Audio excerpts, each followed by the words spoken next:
ప్రపంచంలోనే అత్యంత ఎత్తైన రైల్వే వంతెనగా ఖ్యాతినార్జించిన చీనాబ్ వంతెనపై ట్రయల్ రన్ను నిర్వహించారు.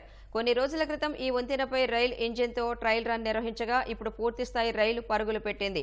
త్వరలోనే ఈ రైల్ వంతెనపై రైల్వే సేవలు అందుబాటులోకి రానున్నాయి. జమ్మూ కాశ్మీర్లోని చీనాబ్ నదిపై ఈ వంతెనను నిర్మించారు. దీని ద్వారా రాంబన్ నుంచి రియాసీకి రైలు సర్వీసులు త్వరలో ప్రారంభం కానున్నాయి.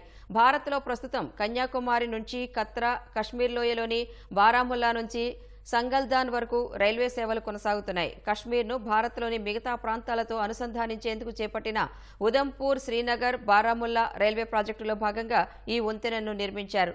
చీనాబ్ నదీ గర్భం నుంచి 359 మీటర్ల ఎత్తులో నిర్మించిన ఈ వంతెన పొడవు 1315 మీటర్లు.